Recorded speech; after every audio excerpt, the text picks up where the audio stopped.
Assalamualaikum warahmatullahi wabarakatuh. Waalaikumsalam warahmatullahi wabarakatuh. Jumpa lagi bersama kita sahabat-sahabat Aswad Zanesia atau penggemar Aswad Zanesia TV. Hari ini kita memasuki hari yang ke-8 ya di bulan puasa, dan masih dalam kesempatan yang sama kita dalam kegiatan Pora atau podcast Ramadan.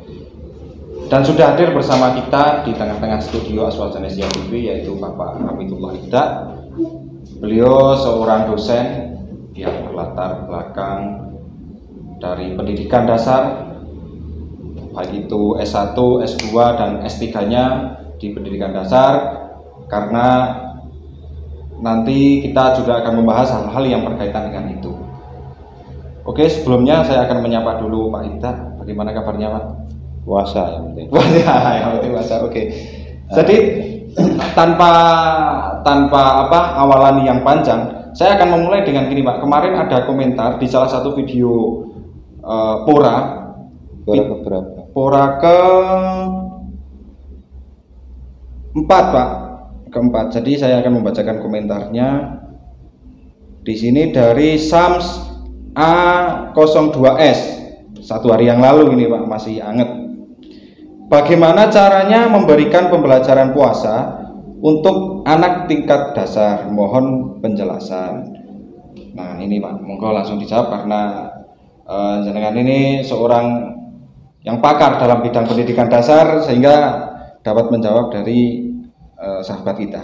Monggo. Terima kasih. Tadi pertanyaan dari salah satu pemirsa ya ataupun netizen, bahwa puasa itu sebenarnya memiliki aspek yang banyak ya, baik yang berhubungan dengan manusia, dengan Tuhan, dengan alam, dan seterusnya.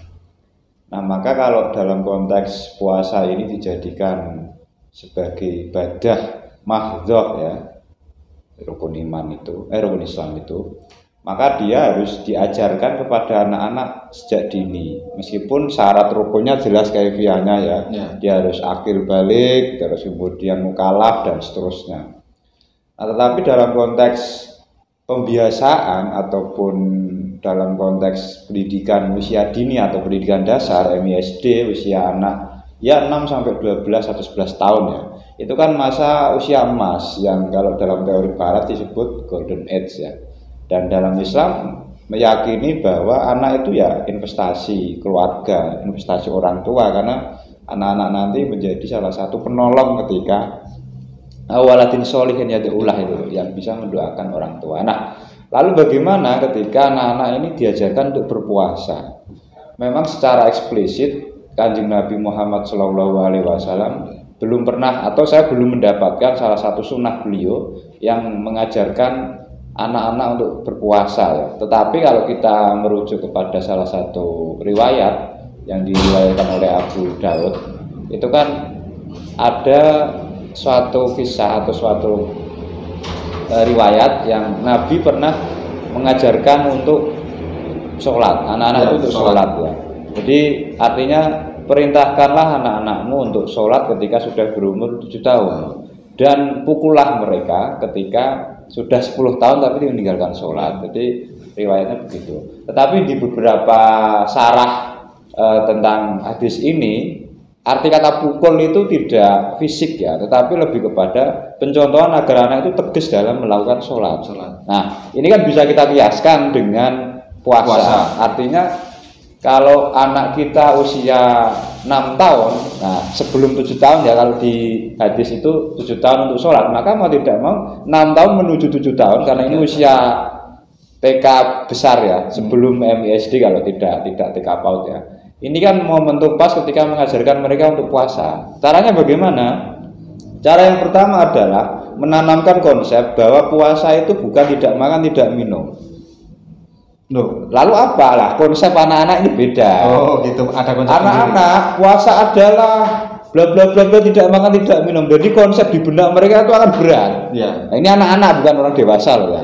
Maka kalau saya biasanya menanamkan konsep puasa pada anak ini, puasa adalah memindah jam makan gitu loh. Jadi ini konsep sederhana, tetapi bagi anak ketika dia menerima informasi itu tidak terdoktrin, wah puasa tidak makan tidak minum itu berat sekali tidak gitu loh. Ya, karena ada kata tidak itu maka kami puasa adalah memindah jam makan. Nah ini pengertian sederhana tetapi sangat tepat ketika diajarkan pada anak-anak.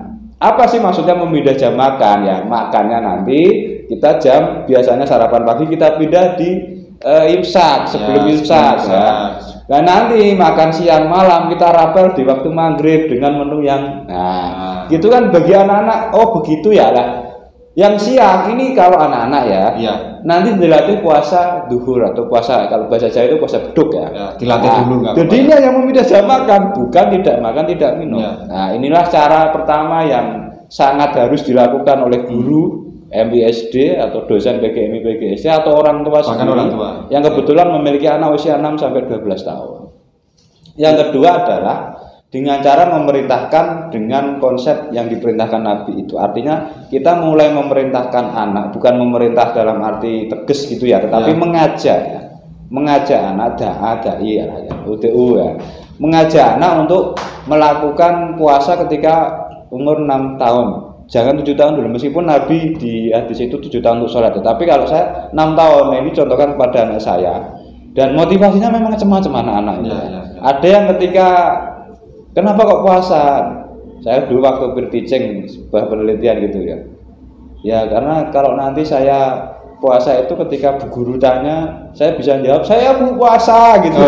Jadi motivasi anak-anak itu macam-macam. Ada yang mungkin diberikan gitu ya. Ada yang memang wah aku nanti nggak puasa nggak diberikan baju baru sama bapak. Nggak apa-apa anak kan ini kan contoh aja ya. Artinya pembiasaan itu penting. Nah, kalau dalam konsep pendidikan secara umum, dalam konsep misalnya literasi puasa gitu ya, saya mengacu 3 teori atau konsep pembiasaan, kebudayaan, kemudian dan keteladanan.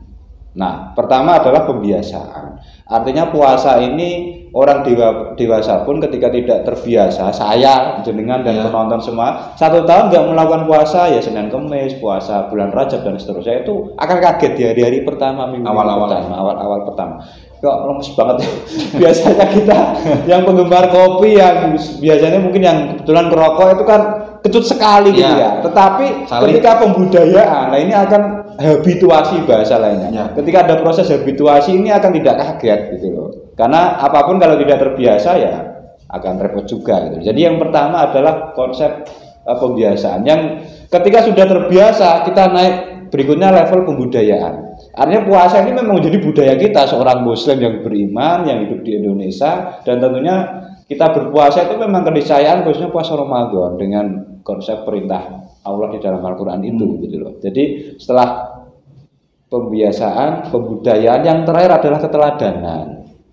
Uswah itu penting apalagi ini konteksnya anak-anak. Ketika orang tuanya ngakon poso, memerintahkan anak puasanya bapak ibune ora poso dhewe. Lah ini kan paradoks. Anak piye to bapakku menyuruh puasa kok enggak puasa sendiri. Anak akan kecewa. Dan ini terjadi di masyarakat kita. Nah, artinya 3 konsep ini tentunya harus seimbang. Bagaimana puncak paling tertinggi adalah keteladanan, uswah dari orang tua, guru dan orang-orang di sekitarnya. Tentunya ini juga menjadi salah satu teori yang nyambung dengan beberapa karakter anak. Yang pertama adalah imitasi. Anak itu meniru, mau tidak mau meniru. Mau itu gaya pakaian, cara makan, bahkan cara memegang sesuatu. Biasakan kalau orang Jawa kan nggak boleh kiri ya. Harus yang kanan juga pembiasaan atau meniru orang-orang sekitar gitu loh. Nah, yang kedua adalah usil ya. Anak itu memang usil ya. Kalau puasa berkata apa-apa atau nakal ya biarin anak. Nah, yang ketiga adalah selain usil ya imajinatif. Nah, maka konsep-konsep yang kita berikan pada anak itu selain real harus imajinatif. Nanti kalau kita puasa itu kita mendapat pahala besar kayak gitu udah masalah. Itu nggak masalah ya, masalah dibungkus dengan cerita usia yang memang golden age ya. Nah, maka puncak terakhir adalah keteladanan itu tentunya ini harus berangkat dari keluarga. Bahkan tidak hanya soal ayah ibu ya. Kakaknya tidak puasa, itu sang adik protes pada orang tua. Oh kakak aja nggak puasa kok Pak, perintah saya puasa gitu loh. Jadi ini artinya harus kompak. Nah, kompak sekeluarga itu memberikan keteladanan, suatu hasanah yang baik kepada anak-anak khususnya usia 6 sampai 12 Iya, tahun. iya. Jadi ini saya kira ranahnya tidak hanya ranah pendidikan dalam keluarga, tapi juga pendidikan di sekolah atau madrasah, pesantren dan di masyarakat. Jadi saya kira bisa dilalui dengan step-step yang sudah kita kasih tadi. Ya. Jadi itu saya kira cara teknis dan 3 cara filosofis ya, tadi ya. yang bisa kita lakukan untuk pembelajaran puasa dan lain sebagainya. Tentu banyak eksplorasi Ya. variasi yang lain, tetapi yang ini best practice saya yang sudah saya terapkan pada anak saya yang usia 6 tahun ini sudah alhamdulillah puasa terus, meskipun juga kadang saya mesake yang ngeluh ya anak cewek soalnya. Jadi itulah kira-kira yang bisa kita sampaikan. Oke, terima kasih Pak Ita untuk penjelasannya, karena ini kita sebentar lagi mau buka puasa. Buka puasa ya. Iya, sudah mau buka puasa. Baik sahabat-sahabat Aswad Zanesia maupun penggemar Aswad Zanesia dimanapun Anda berada, semoga kalian atau panjenengan semuanya dapat mengambil hikmah dari apa yang telah kita bicarakan tadi, khususnya karena ini menjawab dari pertanyaan dari sahabat-sahabat ya, kaitannya dengan penanaman atau cara mengajarkan anak puasa. Dan bagi sahabat-sahabat semua yang ingin bertanya bisa langsung saja cek di kolom komentar ya, sehingga nanti kita akan langsung bahas seperti apa yang disampaikan oleh Sams A02S ini. Oke, terima kasih. Selamat berbuka puasa bagi semuanya saja. Kurang lebihnya mohon maaf. Saya akhiri. Wassalamualaikum warahmatullahi wabarakatuh. Waalaikumsalam.